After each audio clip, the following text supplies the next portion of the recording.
વિદ્યાર્થી મિત્રો, અગાઉના એપિસોડની અંદર આપણે તત્વોના અલગીકરણ માટેના પાયાના સિદ્ધાંતો અને પ્રક્રમો એકમમાં જે મુદ્દા પર આપણે છેલ્લે અટક્યા હતા ત્યાંથી આજે આપણે આગળ ચર્ચા કરીશું. અગાઉ વાત કરીએ મુજબ જ્યારે આપણે કોઈ અયસ્ક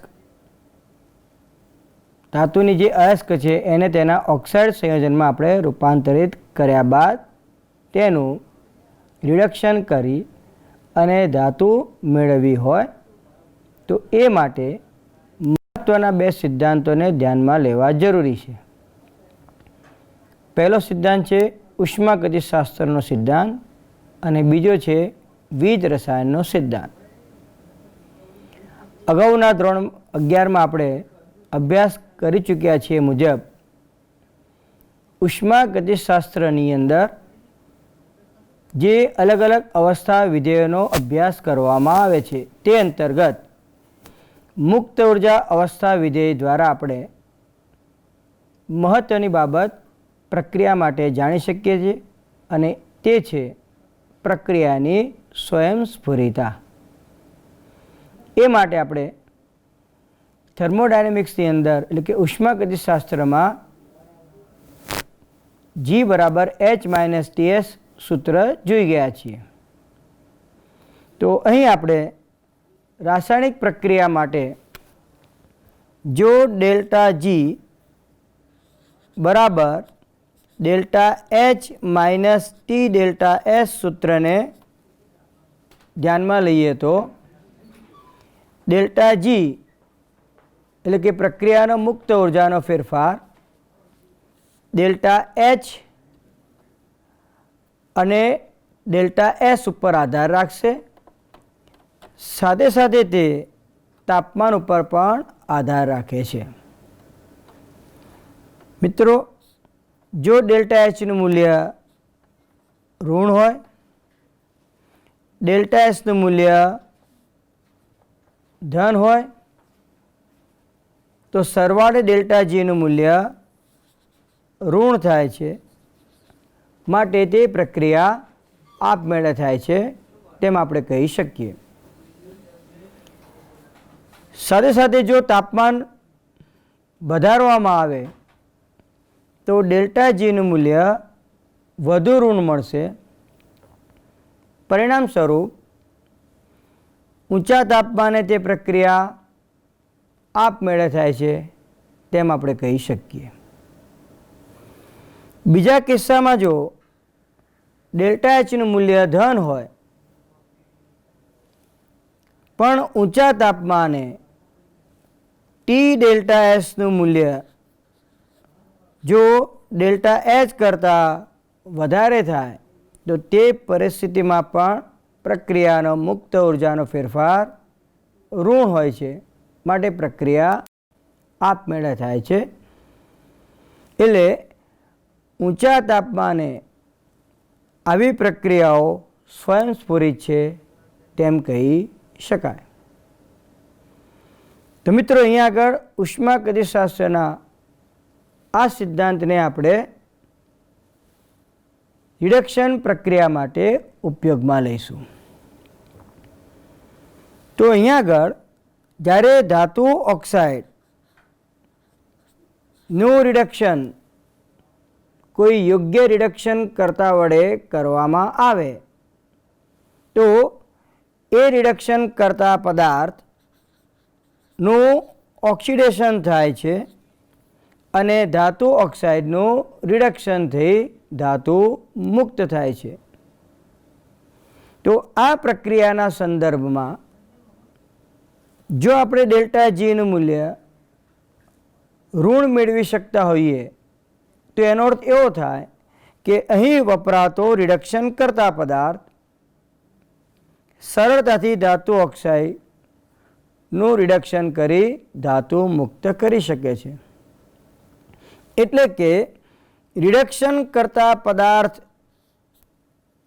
કયો ઉપયોગમાં લેવો એ ધાતુ ઓક્સાઇડ સાથેની તેની પ્રક્રિયાના ડેલ્ટા Gના ઋણ મૂલ્ય ઉપરથી નક્કી થશે. સાથે સાથે અહીંયા આગળ બીજી બાબત આપણે ધ્યાનમાં લઈએ તો જો ધાતુ ઓક્સાઇડનું રિડક્શન થઈ અને ધાતુ છૂટી પડતી હોય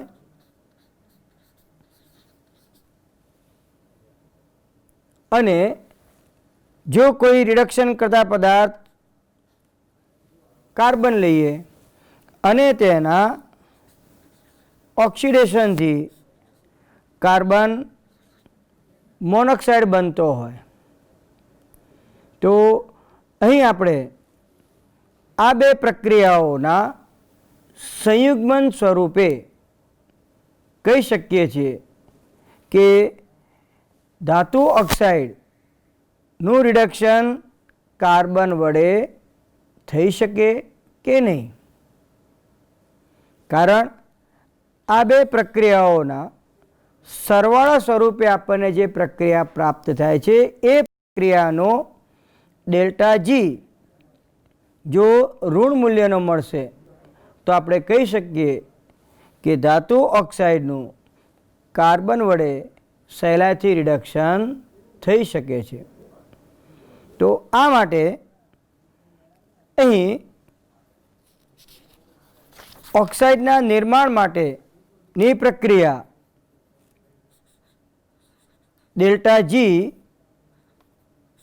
નોટ વિરુદ્ધ ટીના આલેખનો ઉપયોગ કરી અને આપણે ધાતુ ઓક્સાઇડના રિડક્શન માટે કયો રિડક્શન કરતા પદાર્થ યોગ્ય હોઈ શકે તેની માહિતી મેળવી શકીએ છીએ. તો ડેલ્ટા જી નોટ વિરુદ્ધ ટીના આલેખનો ઉપયોગ કરવા માટે અહીં આગળ એલિંગામ આકૃતિઓને ધ્યાનમાં લેવાય છે. તો કે સૌપ્રથમ એલિંગામ નામના વૈજ્ઞાનિકે ડેલ્ટા જી નોટ વિરુદ્ધ ટીના આલેખો જુદા તત્વોના 1 ગ્રામ મોલ ઓક્સિજન સાથેની પ્રક્રિયાઓના સંદર્ભમાં દર્શાવ્યા. આ આલેખ અહીંયા આગળ ટેલિટોપ ઉપર આપણે ધ્યાનમાં લઈએ છીએ. આ આલેખને જો આપણે વધુ સારી રીતે ધ્યાનમાં લઈએ તો અહીંયા આગળ આપણે સમજી શકીએ છીએ કે વાય-અક્ષ ઉપર ડેલ્ટા જી નોટ અને એક્સ-અક્ષ ઉપર તાપમાન લેવામાં આવેલું છે. સૌપ્રથમ આપણે અહીંયા આગળ આલેખમાં જોઈએ તો જે તે તત્વના 1 મોલ ઓક્સિજન સાથેની પ્રક્રિયા કરવામાં આવે તેમાંથી તત્વનો ઓક્સાઇડ બને છે. જેમ કે મેગ્નેશિયમનો ઓક્સાઇડ, એલ્યુમિનિયમનો ઓક્સાઇડ, એ જ રીતે ઝીંક ધાતુનો ઓક્સાઇડ. એટલે અહીંયા આગળ અલગ અલગ ધાતુઓના ઓક્સાઇડનું નિર્માણ થાય છે અને આ નિર્માણ સાથે પ્રક્રિયામાં તાપમાનના વધારા સાથે ડેલ્ટા જી નોટનું મૂલ્ય ક્રમશઃ વધતું જોવા મળે છે. આવું શા માટે થાય? તો અગાઉ આપણે જોઈ ગયા કે ધાતુ ઓક્સિજન સાથે જ્યારે પ્રક્રિયા કરે છે ત્યારે ઓક્સિજન વાયુ સ્વરૂપમાં છે એટલે પ્રણાલીની એન્ટ્રોપી શરૂઆતમાં વધુ છે, પણ જ્યારે ધાતુનો ઓક્સાઇડ બને છે ત્યારે પ્રણાલીની એન્ટ્રોપી ઘટે છે. એટલે પ્રક્રિયાનો એન્ટ્રોપી ફેરફાર આપણને ઋણ મળે છે. તેથી અગાઉ જોઈ ગયા એ સૂત્ર મુજબ ડેલ્ટા જી બરાબર delta H minus T delta એસમાં ડેલ્ટા એસનું મૂલ્ય ઋણ મળવાથી minus into minus plus value થાય. પરિણામે જેમ જેમ તાપમાન વધતું જાય છે એમ ડેલ્ટા જીનું મૂલ્ય વધુ ઋણથી ઓછા ઋણ તરફ એટલે કે ધન મૂલ્ય તરફ જાય છે તેમ આપણે કહી શકીએ. બીજા શબ્દમાં કહીએ તો ઊંચા તાપમાને ધાતુના ઓક્સાઇડ બનવા માટેની જે પ્રક્રિયાનો મુક્ત ઉર્જાનો ફેરફાર છે એ ઓછો ઋણ છે, જે દર્શાવે છે કે તે ઊંચા તાપમાને એટલો સ્થાયી હોતો નથી. એલિંગામ આકૃતિની અંદર બીજી બાબત આપણે ધ્યાનમાં લઈએ તો આ જે વક્ર છે એ વક્રની અંદર આપણને કેટલીક જગ્યાએ આ વક્રનો જે ઢાળ છે એ ઢાળ વધુ પોઝિટિવ તરફ થતો જોવા મળે છે. તો જ્યાં આગળ ધાતુ જે છે એ ધાતુનું પ્રવાહી સ્વરૂપમાં અથવા તેના સંયોજનનું પ્રવાહી સ્વરૂપમાં રૂપાંતર થતું હોય એવી પરિસ્થિતિમાં એ જે ધાતુ માટેનો આલેખ આપણને મળે છે એ આલેખ પોઝિટિવ એટલે કે ધન સ્લોપ ધરાવતો જોવા મળશે. સાથે સાથે સૌથી ઉપરના ભાગમાં આપણે ધ્યાનમાં લઈએ તો ધાતુના ઓક્સાઇડના નિર્માણની પ્રક્રિયા માટે ડેલ્ટા જી નોટનું મૂલ્ય 0 છે. ખાસ કરીને Hg, Ag વગેરે ધાતુઓ માટે જ્યારે એના ઓક્સાઇડના નિર્માણ માટેનો આલેખ ધ્યાનમાં લેવામાં આવે તો આ આલેખ ઉપરના ભાગમાં મળે છે. પરિણામે કહી શકાય કે આવી ધાતુઓના ઓક્સાઇડ સંયોજનો સરળતાથી ઉષ્મા આપતા એટલે કે ગરમી આપતા એટલે કે ગરમ કરતા તેઓ વિઘટન પામી ઓક્સિજન મુક્ત કરશે અને ધાતુ છૂટી પડે છે. આ સાથે સાથે ત્રીજી બાબત આપણે અહીંયા આગળ ધ્યાનમાં લઈએ તો મુખ્યત્વે કાર્બન મોનોક્સાઇડ અને કાર્બનના ઓક્સિડેશનની પ્રક્રિયાના આલેખ પણ દર્શાવેલા છે. તો આ આલેખનો ઉપયોગ કરી અને જે તે ધાતુના ઓક્સાઇડ માટે કાર્બન કે કાર્બન મોનોક્સાઇડ પૈકી કોનો રિડક્શન કર્તા તરીકે ઉપયોગ કરી શકાય અથવા કઈ સક્રિય ધાતુનો રિડક્શન કર્તા તરીકે આપણે ઉપયોગ કરી શકીએ છીએ એ પણ આ એલિંગામ આકૃતિ ઉપરથી આપણે સરળતાથી સમજી શકીએ છીએ. એટલે અહીંયા આગળ જ્યારે કોઈ તત્વના ઓક્સાઇડ સંયોજન માટેનો આલેખ ધ્યાનમાં લઈએ અને એની સાથે સાથે કાર્બનના ઓક્સિડેશનની પ્રક્રિયા માટેનો આલેખ ધ્યાનમાં લઈએ અને આ આલેખ જે બિંદુએ એકબીજાને ઇન્ટરસેપ્ટ કરે છે એ બિંદુએ તાપમાનને અનુરૂપ આપણે કહી શકીએ કે આ તાપમાનથી ઊંચા તાપમાને જો ઝિંક ધાતુના ઓક્સાઇડનું કાર્બન વડે રિડક્શન કરવામાં આવે છે તો સમગ્ર પ્રક્રિયા માટે ડેલ્ટા જીનું મૂલ્ય વધુ ઋણ મળે છે. પરિણામે ઝિંક ઓક્સાઇડનું રિડક્શન કાર્બન વડે સહેલાઈથી કરી શકાય. એ જ રીતે Fe ધાતુના ઓક્સાઇડના નિર્માણ માટેનો જે આલેખ બતાવેલો છે એના સંદર્ભમાં પણ આપણે તાપમાનના કયા મૂલ્યને અનુરૂપ કાર્બન મોનોક્સાઇડ અથવા કાર્બન વડે તેનું રિડક્શન કરી શકીએ તેના વિશે પણ જાણકારી મેળવી શકાય છે. મિત્રો, અહીં જે આલેખ આપણે ધાતુમાંથી ધાતુના ઓક્સાઇડ બનવાની પ્રક્રિયા માટે ડેલ્ટા જી નોટ વિરુદ્ધ ટીના આલેખ દોર્યા છે એ જ રીતે ધાતુઓના સલ્ફાઇડના નિર્માણની પ્રક્રિયા માટેના આલેખ પણ દોરી શકાય. ધાતુના હેલાઇડના નિર્માણ માટેની પ્રક્રિયાના આલેખ પણ આપણે આ રીતે દોરી શકીએ છીએ. પણ ખાસ કરીને ધાતુના સલ્ફાઇડના નિર્માણ માટેની પ્રક્રિયાના આલેખ આપણે જોઈશું તો આલેખ ઉપરથી કહી શકાય કે ધાતુ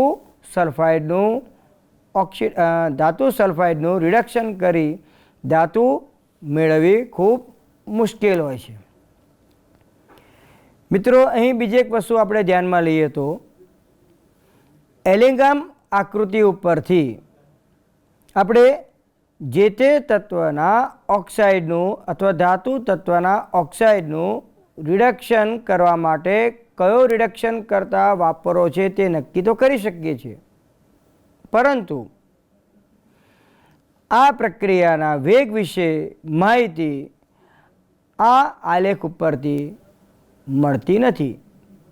એટલે કે અહીં રિડક્શન કરતા પદાર્થ કેટલા સમયમાં રિડક્શન કરશે અને ધાતુ મુક્ત કરશે તેની જાણકારી પ્રાપ્ત થતી નથી.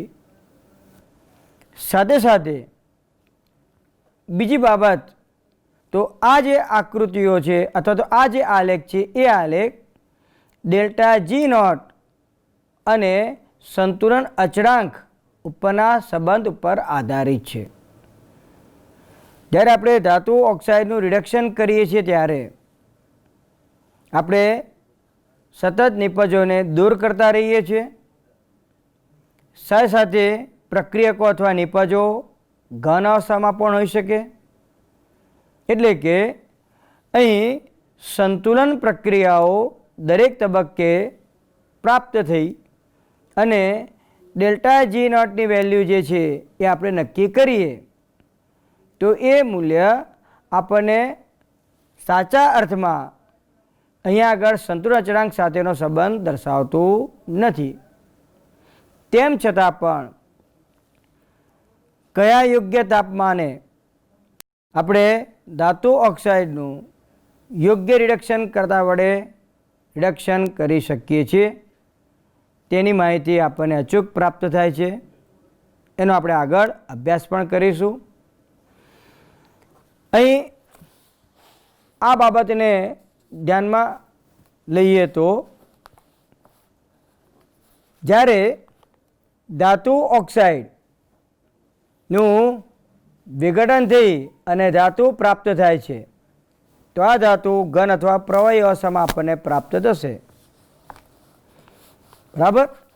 તો અહીં આપણે જોઈએ તો આ પ્રક્રિયા માટે ડેલ્ટા જી નોટની વેલ્યુ અને એની સાથે સાથે નીચે દર્શાવ્યા પ્રમાણે કાર્બનનું ઓક્સિડેશનથી કાર્બન મોનોક્સાઇડમાં રૂપાંતર થઈ શકે અથવા કાર્બનનું સંપૂર્ણ ઓક્સિડેશનથી અને CO2માં રૂપાંતર થતું હોય તો આ બે પ્રક્રિયા માટે ડેલ્ટા જી નોટની જે વેલ્યુ આપણને પ્રાપ્ત થાય છે તો અહીં સમીકરણ 6.15 અને 6.16નો સરવાળો કરીએ અથવા 6.15 અને 6.17નો સરવાળો કરીએ તો આપણે મુખ્યત્વે આ મુજબની પ્રક્રિયા મેળવી શકીએ છીએ. MXO + C gives ધાતુ સોલિડ અથવા લિક્વિડ સ્ટેટમાં અને કાર્બન મોનોક્સાઇડ બનશે. અને જો 6.15 અને 6.17નું યુગ્મન કરીએ છીએ તો આપણને ધાતુ ઓક્સાઇડના કાર્બન વડે થતા રિડક્શનથી ધાતુ ઉપરાંત કાર્બન ડાયોક્સાઇડ મળે છે.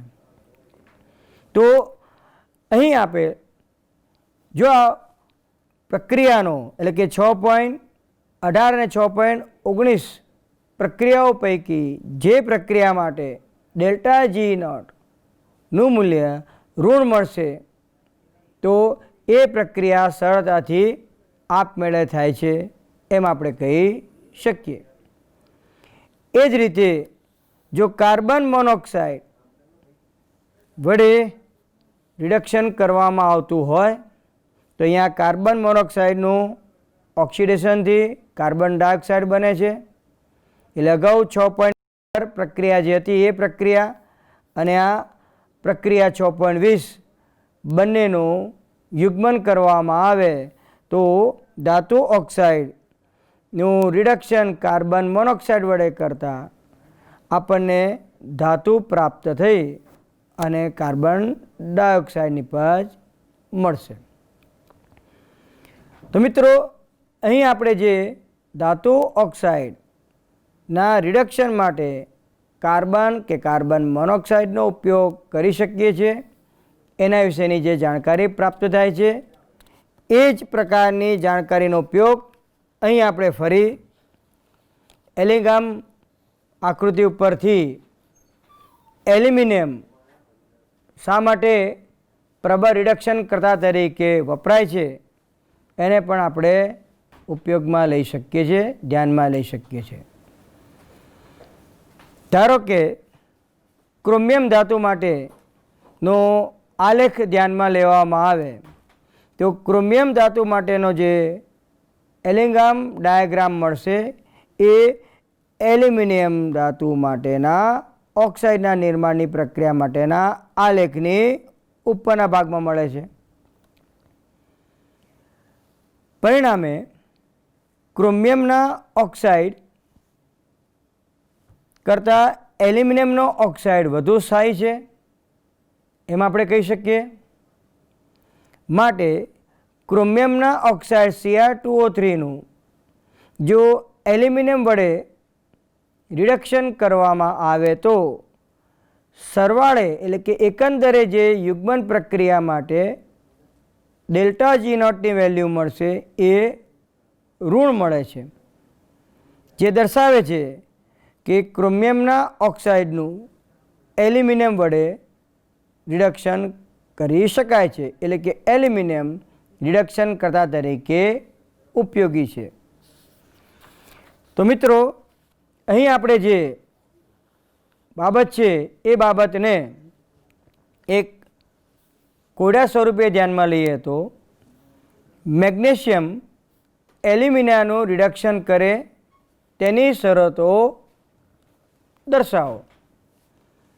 અહીંયા આગળ એલ્યુમિનિયમના ઓક્સાઇડ બનવાની પ્રક્રિયા અને મેગ્નેશિયમના ઓક્સાઇડ બનવાની પ્રક્રિયા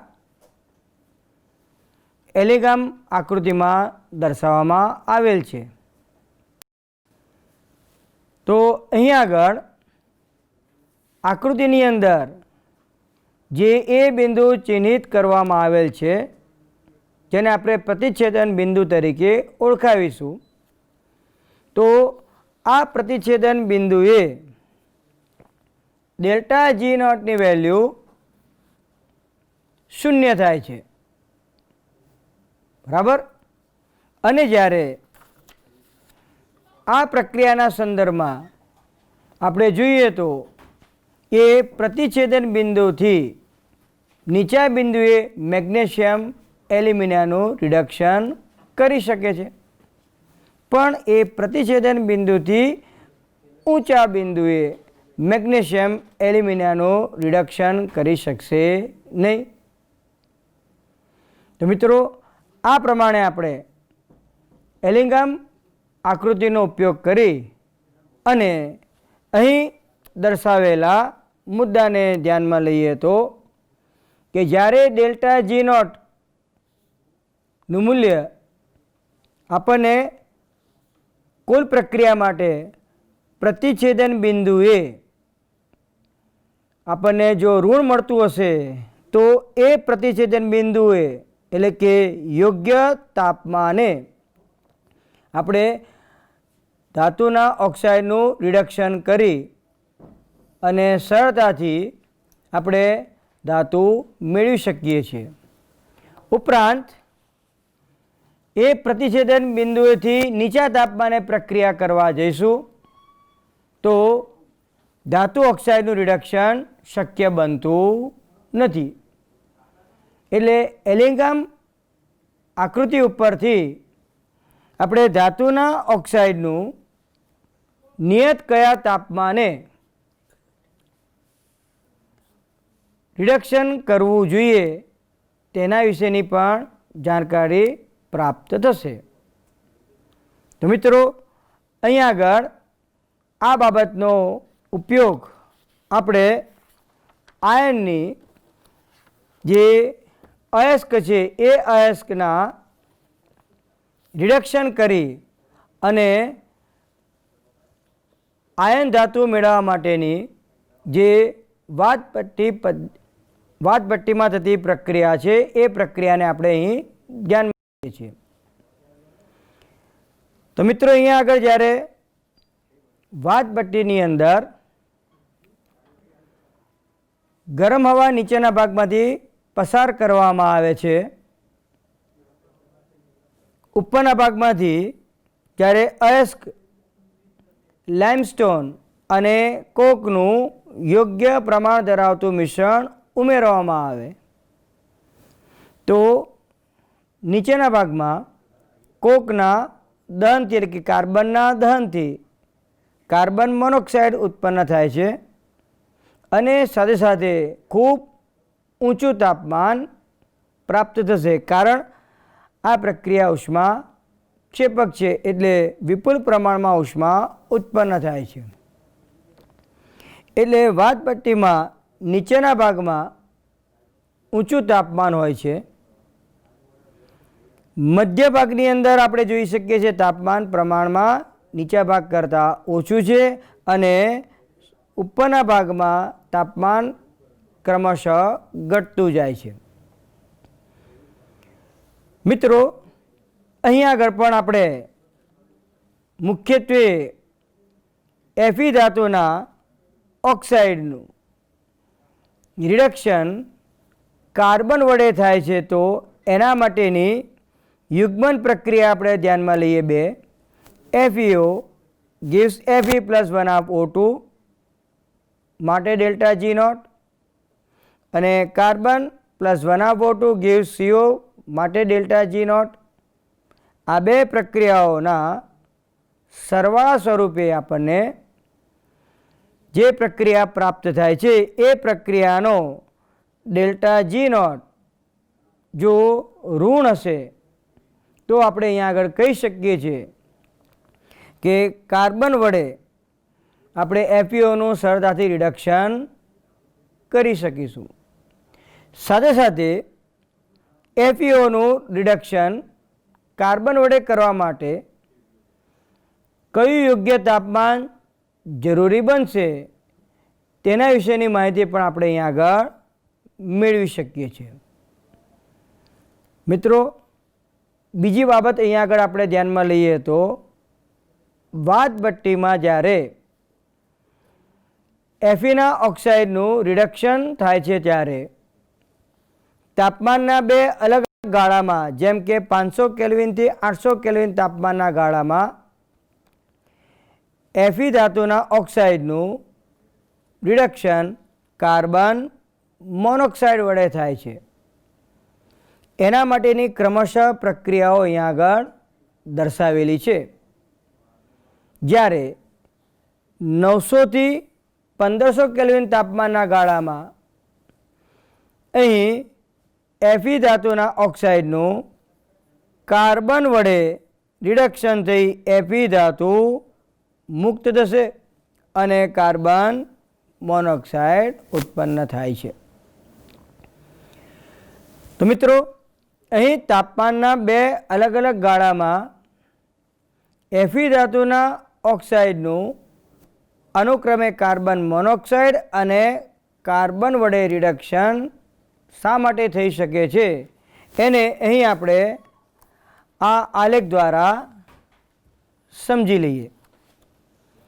અહીં આલેખમાં દર્શાવ્યું છે એ મુજબ કાર્બન મોનોક્સાઇડના ઓક્સિડેશનથી કાર્બન ડાયોક્સાઇડ બનવાની પ્રક્રિયા અને જોડે જોડે કાર્બનમાંથી કાર્બન ડાયોક્સાઇડ અને કાર્બનમાંથી કાર્બન મોનોક્સાઇડ બનવાની પ્રક્રિયા માટેના જે આલેખ દર્શાવેલા છે એ આલેખની અંદર આપણે જોઈ શકીએ છીએ કે અહીં જે તાપમાન આપણે ધ્યાનમાં લઈએ છીએ એ તાપમાને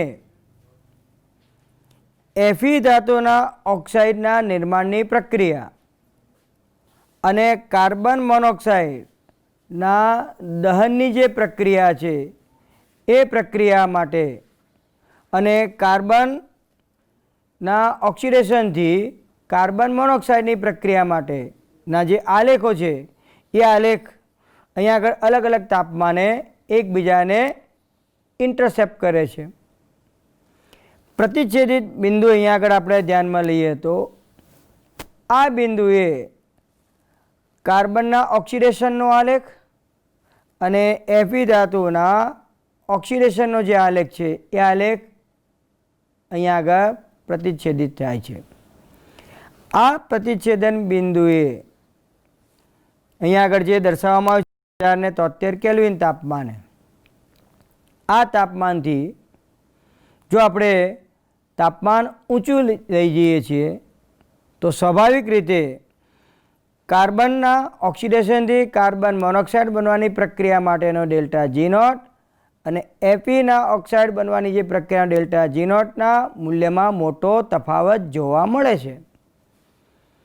પરિણામ સ્વરૂપ આપણે અહીંયા આગળ આ બાબતને ધ્યાનમાં લઈએ છીએ તો જેમ તાપમાન વધારતા જઈએ છીએ એટલે તાપમાન લગભગ 1400 ડિગ્રી સેલ્સિયસની નજીક પહોંચે છે ત્યારે FeOનું કાર્બન વડે થતો રિડક્શન માટેનો ડેલ્ટા G નોટનું મૂલ્ય ઋણ મળે છે, જે દર્શાવે છે કે આ ઊંચા તાપમાને FeOનું કાર્બન વડે સહેલાઈથી રિડક્શન થઈ શકશે. હવે આપણે બીજી બાબતને ધ્યાનમાં લઈએ તો અહીં કાર્બન મોનોક્સાઇડ વડે જ્યારે રિડક્શન થતું હોય તો આ રિડક્શન તાપમાનના કયા ગાળામાં સરળતાથી થઈ શકે, તો એના માટે આપણે અહીં પ્રતિચ્છેદન બિંદુ ધ્યાનમાં લઈશું. આ પ્રતિચ્છેદન બિંદુ આગળ Feનો ઓક્સાઇડ બનવાની પ્રક્રિયા અને કાર્બન મોનોક્સાઇડના ઓક્સિડેશનની પ્રક્રિયાનો આલેખ એકબીજાને છેદે છે. તો એનો અર્થ એવો થાય કે તાપમાનનો ગાળો જ્યારે આપણે 500 થી 900 કેલ્વિન વિચારીએ છીએ એ ગાળામાં અહીંયા આગળ Fe ધાતુના ઓક્સાઇડનું કાર્બન મોનોક્સાઇડ વડે સહેલાઈથી રિડક્શન થઈ શકે છે. એટલે પ્રમાણમાં આપણે ધ્યાનમાં લઈએ તો તાપમાનનો જે નીચો ગાળો છે એમાં કાર્બન મોનોક્સાઇડ રિડક્શન કરતા તરીકે વર્તી શકે છે અને ઊંચા તાપમાને કાર્બન રિડક્શન કરતા તરીકે વર્તે છે. તો મિત્રો આ રીતે આપણે વાતભટ્ટીમાં થતી જે પ્રક્રિયા છે એ પ્રક્રિયામાં તાપમાનના અલગ અલગ ગાળામાં કાર્બન મોનોક્સાઇડ અને કાર્બન કઈ રીતે Fe ધાતુના ઓક્સાઇડનું રિડક્શન કરી શકે છે તે આપણે સહેલાઈથી સમજી શકીએ છીએ. તો અહીં આપણે જે આયન આ વાતભટ્ટીની પ્રક્રિયાને અંતે પ્રાપ્ત કરીએ છીએ એ પીગલિત અવસ્થામાં હોય છે. આ રીતે મળતું જે આયન છે એમાં 4% કાર્બનની અશુદ્ધિ રહેલી હોય છે. સાથે સાથે તેમાં અન્ય અધાતુ તત્વોની અશુદ્ધિ પણ રહેલી હોય છે, જેમ કે સલ્ફર, ફોસ્ફરસ, સિલિકોન, મેંગેનીસ. આવા પ્રકારના જે આયન આપણને પ્રાપ્ત થાય છે એને કાચું લોખંડ એટલે કે એને પીગ આયન તરીકે ઓળખવામાં આવે છે. આ રીતે મળતા પીગ આયન જે છે એ આયનનું ભરતર લોખંડમાં રૂપાંતર કરવા માટે તેને લોખંડના ભંગાર સાથે અને કોક સાથે પીગાળવામાં આવે. પરિણામે પીગ આયન કરતાં વધુ શુદ્ધ એવું ભરતર લોખંડ આપણને પ્રાપ્ત થશે કે જેમાં કાર્બનનું ટકાવાર પ્રમાણ ઓછું હોય છે, આશરે 3% જેટલું હોય છે અને તે સખત તેમજ બરડ હોય છે. એનાથી આગળ આપણે વિચાર કરીએ તો ભરતર લોખંડ કરતાં પણ વધુ શુદ્ધ લોખંડ જેને આપણે ગળતર લોખંડ અથવા દબનીય લોખંડ તરીકે પણ ઓળખાવી શકીએ છીએ કે જે વ્યાપારિક ધોરણે શુદ્ધ સ્વરૂપ લોખંડનું ગણાય છે. આ માટે આપણે અગાઉ જે ભરતર લોખંડ પ્રાપ્ત કર્યું છે એ ભરતર લોખંડને હેમેટાઇટ વડે પડ ચડાવેલી પરાવર્તની ભઠ્ઠીની અંદર તેને ગરમ કરવામાં આવશે. એમાં થોડા પ્રમાણમાં લાઇમસ્ટોન અભિવા તરીકે ઉમેરવામાં આવે છે. અહીંયા આગળ આપણે જે આગળ વાત કરીએ મુજબ હિમેટાઇટનું જે છે એ હિમેટાઇટ અશુદ્ધિ સ્વરૂપે જે કાર્બન રહેલો છે એને કાર્બન મોનોક્સાઇડ સ્વરૂપે દૂર કરે છે. સાથે સાથે અગાઉ જે સલ્ફર, ફોસ્ફરસ વગેરે તત્વોની અશુદ્ધિ રહેલી છે એ તત્વો તેના ઓક્સાઇડ સ્વરૂપે રૂપાંતરિત થઈ અભિવા સાથે પ્રક્રિયા કરી સ્લેગ સ્વરૂપે અલગ પડશે અને ત્યારબાદ આપણે આ જે ગળતર લોખંડ છે એટલે કે શુદ્ધ લોખંડ એને આપણે અલગ કરી શકીએ છીએ. તો મિત્રો અહીં આપણે જે અગાઉ ઉષ્માગતિશાસ્ત્રના સિદ્ધાંતને ધ્યાનમાં લઈ અને એલેગામ આકૃતિઓનો ઉપયોગ કરી અને એફી ધાતુના ઓક્સાઇડમાંથી એફી ધાતુનું નિષ્કર્ષણ કઈ રીતે કરી શકાય છે તેને આપણે સરળતાથી સમજી ગયા. આ જ બાબતનો ઉપયોગ કોપર ધાતુના ઓક્સાઇડમાંથી કોપર ધાતુ મેળવવા માટે પણ આપણે કરી શકીએ છીએ. મિત્રો અહીંયા આગળ એક વસ્તુ ખાસ ધ્યાનમાં લઈએ તો કોપર ધાતુનું જ્યારે નિષ્કર્ષણ તેના ઓક્સાઇડમાંથી કરવામાં આવતું હોય તો આ પ્રક્રિયા બહુ જ સરળ છે. ઘણી કોપર ધાતુની જે અયસ્ક છે એ અયસ્ક સલ્ફાઇડયુક્ત હોય. ખાસ કરીને કોપર પાયરેટ્સની વાત કરીએ તો કોપર પાયરેટ્સની અંદર કોપર ધાતુ સાથે એફી થોડા પ્રમાણમાં મિશ્ર થયેલું હોય છે અને તે સલ્ફાઇડયુક્ત અયસ્ક છે. આ સલ્ફાઇડયુક્ત અયસ્ક એનું જો આપણે યોગ્ય પ્રમાણમાં ફીણ પ્લોન પદ્ધતિ દ્વારા સંકેન્દ્રીકરણ કરીએ અને સંકેન્દ્રીકરણ કર્યા પછી એનું ભુંજન કરવામાં આવે તો અહીં ટેલિટોપ ઉપર આપણે પ્રક્રિયાને ધ્યાનમાં લઈશું. તો અહીંયા આગળ ભુંજન દરમિયાન Cu2S ઓક્સિજન સાથે પ્રક્રિયા કરી અને કોપર ઓક્સાઇડમાં રૂપાંતરિત થાય છે અને આ રીતે બનતા જે કોપર ઓક્સાઇડ છે એ કોપર ઓક્સાઇડને આપણે કોક વડે રિડક્શન કરી સહેલાઈથી એમાંથી ધાતુ મેળવી શકીએ છીએ. આ ઉપરાંત જ્યારે અન્ય પ્રક્રમને આપણે ધ્યાનમાં લઈએ છીએ તો એ પ્રક્રમમાં મુખ્યત્વે જ્યારે કોપરની પાયરેટ્સયુક્ત જે કાચી ધાતુ છે અથવા તો અયસ્ક છે એ અયસ્કને આપણે સૌપ્રથમ સિલિકા સાથે મિશ્ર કરી પરાવર્તની ભઠ્ઠીની અંદર ગરમ કરીશું. પરિણામ સ્વરૂપ અહીં બતાવ્યું એ મુજબ આપણને એફઈઓ જે છે એ એફઈઓ એ SiO2 સાથે સિલિકા સાથે પ્રક્રિયા કરી સ્લેગમાં રૂપાંતરિત થાય છે. સાથે સાથે આ પ્રક્રિયા દરમિયાન જો FeO થોડા પ્રમાણમાં FeS સ્વરૂપે પણ હાજર રહેલો હોય તો એ Cu2S અને FeSના મિશ્રણ સ્વરૂપે પ્રાપ્ત થાય છે, જેને આપણે મેટે તરીકે ઓળખાવીશું. અને આ Cu2S અને FeSના મિશ્રણમાંથી કોપર ધાતુ નિષ્કર્ષિત કરવા માટે તેને કન્વર્ટરની અંદર લેવામાં આવે છે અને આ કન્વર્ટરની અંદરના ભાગમાં SiO2નું પડ લાગેલું હોય છે. તો મિત્રો, અહીં જ્યારે FeSનું ઓક્સિજન વડે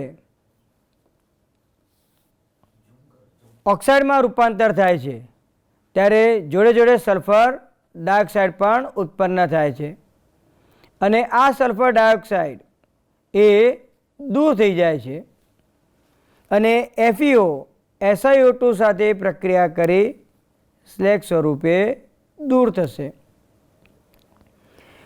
કન્વર્ટરની અંદર જ્યારે ઓક્સિજનનો ફ્લો નિયંત્રિત કરવામાં આવે છે ત્યારે થોડા પ્રમાણમાં Cu2Sનું Cu2માં રૂપાંતર થતું હોય છે. ત્યારબાદ ઓક્સિજનનો ફ્લો બંધ કરી દેવામાં આવે અને આગળની પ્રક્રિયા કે જે સ્વયં રિડક્શન તરીકે થશે, એટલે Cu2 અને Cu2S વચ્ચે પ્રક્રિયા થઈ અને આપણને કોપર ધાતુ પ્રાપ્ત થાય છે. તો મિત્રો, આ રીતે આપણે કોપર પાયરાઇટ્સમાંથી કોપર ધાતુ નિષ્કર્ષિત કરીએ છીએ.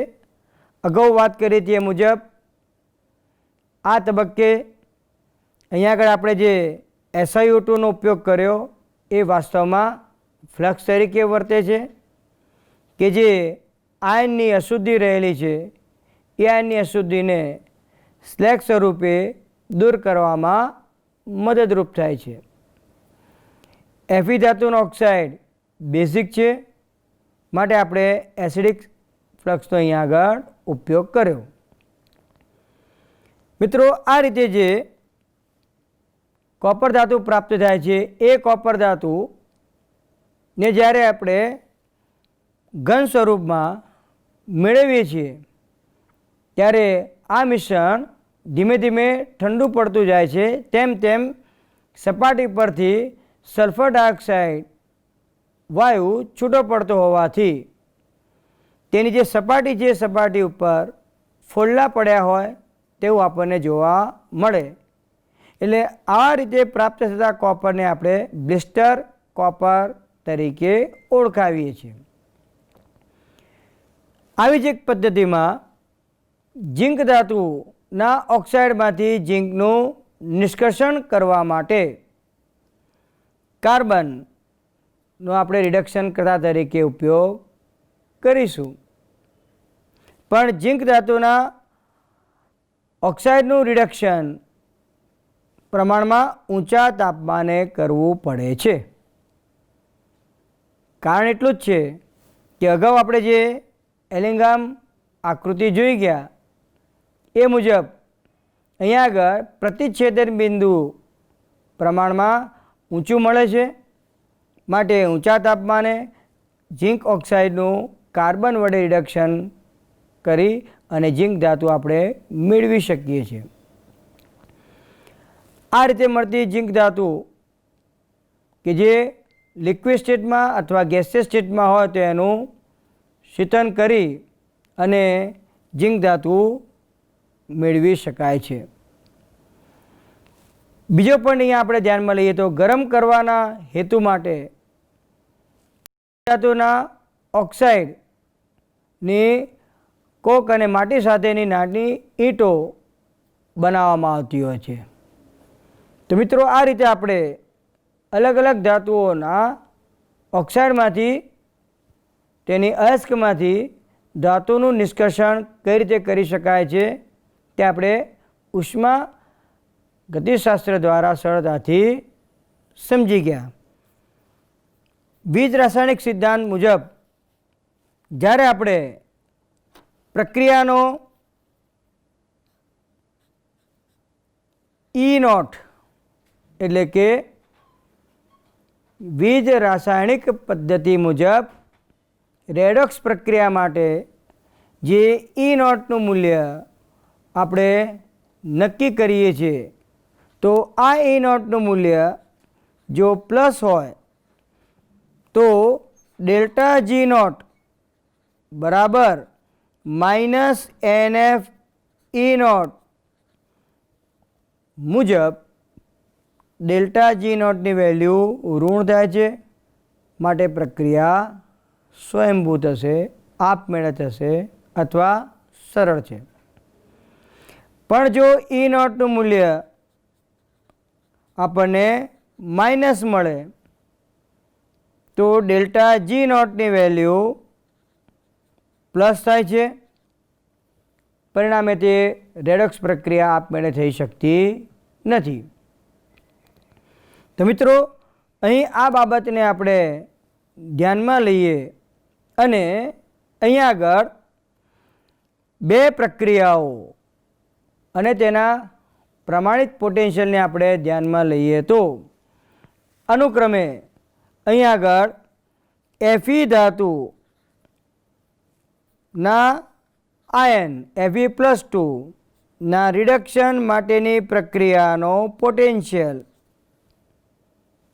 અને Cu+2 ના રિડક્શનની પ્રક્રિયાનો પોટેન્શિયલ,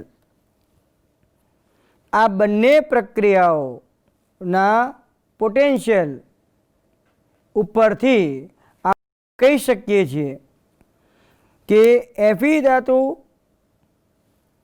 માટેનો જે એનો રિડક્શન પોટેન્શિયલનું મૂલ્ય છે એ માઇનસ છે. જ્યારે કોપર ધાતુ માટેના રિડક્શન પોટેન્શિયલનું મૂલ્ય આપણને પ્લસ મળે છે. તો અહીં આ બંને પ્રક્રિયાઓના પ્રમાણિત રિડક્શન પોટેન્શિયલના મૂલ્ય પરથી આપણે એમ કહી શકીએ છીએ કે Fe ધાતુ જે છે એ પ્રબળ વિદ્યુત ધન છે, જ્યારે કોપર ધાતુ નિર્બળ વિદ્યુત ધન તરીકે વર્તે છે. પરિણામ સ્વરૂપ જો આપણે Cu+2 આયન ધરાવતા દ્રાવણમાં Fe ધાતુ ઉમેરીશું તો સરળતાથી કોપર ધાતુ રિડક્શન પામશે અને Fe ધાતુનું ઓક્સિડેશન Fe+2 માં થાય છે. કારણ કે જ્યારે અહીંયા આગળ આપણે આ પ્રક્રિયાનો પ્રમાણિત પોટેન્શિયલ શોધીશું તો આ પ્રમાણિત પોટેન્શિયલનું મૂલ્ય પ્લસ મળે છે અને આ પ્રમાણિત પોટેન્શિયલનું મૂલ્ય પ્લસ મળતું હોવાથી ડેલ્ટા G0 ની વેલ્યુ ઋણ થાય છે. માટે કહી શકાય કે Cu+2 આયનનું Fe વડે સરળતાથી રિડક્શન થયું. આ રીતે આપણે પ્રબળ વિદ્યુતધન ધાતુઓનો ઉપયોગ કરી તેના કરતાં નિર્બળ વિદ્યુતધન ધાતુઓ એટલે કે જેના રિડક્શન પોટેન્શિયલના મૂલ્યો પ્લસ છે એવી ધાતુઓના ક્ષારના દ્રાવણમાં આવી પ્રબળ વિદ્યુત ધાતુઓ વડે તેનું સહેલાઈથી રિડક્શન કરી ધાતુ મેળવી શકાય છે. અન્ય પદ્ધતિ આપણે ધ્યાનમાં લઈએ તો પ્રબળ વિદ્યુતધન ધાતુઓ જેમ કે સોડિયમ, એલ્યુમિનિયમ જે પ્રબળ વિદ્યુતધન ધાતુઓ છે એ ધાતુઓના નિષ્કર્ષણમાં આ ધાતુઓના જે સંયોજનો છે એ સંયોજનો પીગલિત અવસ્થામાં લઈ અને તેનું બીજ રાસાયણિક રિડક્શન કરી અને કેથોડ પર આ ધાતુઓ મેળવી શકાય છે. કારણ કે આ ધાતુઓના સંયોજનોનું રાસાયણિક રિડક્શન શક્ય બનતું નથી. એટલે ઇલેક્ટ્રોન બહારથી આપીને બીજ રાસાયણિક રિડક્શન પ્રક્રિયા દ્વારા આપણે સોડિયમ અને એલ્યુમિનિયમ જેવી પ્રબળ વિદ્યુતધન ધાતુઓ વિદ્યુત વિભાજન પદ્ધતિ દ્વારા મેળવી શકીએ છીએ. તો મિત્રો, અહીં આપણે આવી એક બીજ રાસાયણિક રિડક્શન પ્રક્રિયા કે જે અગાઉના ધોરણમાં તમારા અભ્યાસની અંદર આવી ગયેલી છે એનો આપણે આગળ ઉલ્લેખ કરીશું. સાથે સાથે 11મા ધોરણની અંદર પણ તમે ભણી ચૂક્યા છો કે જ્યારે સોડિયમ ક્લોરાઇડમાંથી સોડિયમ ધાતુ નિષ્કર્ષિત કરવી હોય તો એના માટે આપણે વિદ્યુત વિભાજન પદ્ધતિનો ઉપયોગ કરીએ છીએ. એના માટે એને જે વિદ્યુત વિભાજન કોષ વપરાય છે એને ડાઉન કોષ તરીકે આપણે ઓળખાવેલો હતો. સાથે સાથે 12મા ધોરણની અંદર વિદ્યુત રસાયણ વિજ્ઞાનના એકમની અંદર પણ આપણે પિગલેટ NaClનું વિદ્યુત વિભાજન પણ આપણે જોઈ ગયા છીએ કે જેમાં કેથોડ પર આપણને સોડિયમ ધાતુ પ્રાપ્ત થતી જોવા મળે છે. તો મિત્રો, આ રીતે આપણે બીજ રાસાયણિક રિડક્શન પદ્ધતિનો ઉપયોગ કરી અને ધાતુ કઈ રીતે નિષ્કર્ષિત કરી શકીએ છીએ એ આના પછીના એપિસોડની અંદર આપણે ધ્યાનમાં લઈશું. સાથે સાથે ધાતુઓ જે આપણને અલગ અલગ રિડક્શન પ્રક્રિયાને અંતે પ્રાપ્ત થાય એ ધાતુઓ અપરિકૃષ્ટ અવસ્થામાં એટલે કે તેમાં જે અશુદ્ધિ રહેલી છે એ અશુદ્ધિઓને દૂર કરી ધાતુ કઈ રીતે શુદ્ધ સ્વરૂપમાં મેળવવી તેના વિશેનો અભ્યાસ પણ આના પછીના એપિસોડમાં આપણે કરીશું. તો મિત્રો, અહીંયા આગળ આજે જે આપણે ચર્ચા કરી એ ચર્ચાના અનુસંધાનમાં કેટલાક મુદ્દાઓને તમારે બરાબર ધ્યાનમાં રાખવાના છે કે જે પરીક્ષા માટે ખૂબ ઉપયોગી છે.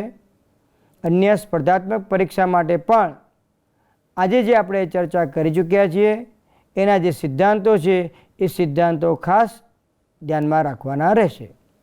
નમસ્કાર.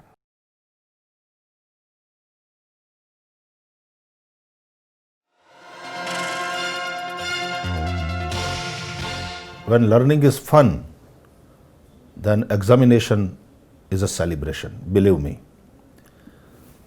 શીખવાનો જો આનંદ આપણામાં હોય, અને આનંદ આવી શકે એમ છે, જિજ્ઞાસાથી એટલા બધા ભરાઈ જઈએ કે શીખવાનો સતત આનંદ આપણા જીવનમાં હોય, અને જો એ હશે તો પરીક્ષાનું કોઈ ટેન્શન આપણા જીવનમાં નહીં રહે. એવી રીતે જો મનને કેળવીશું તો નિશ્ચિતપણે આપણને યાદ રહે જ, અને ત્યારે પરીક્ષા એક ઉત્સવ બની જાય.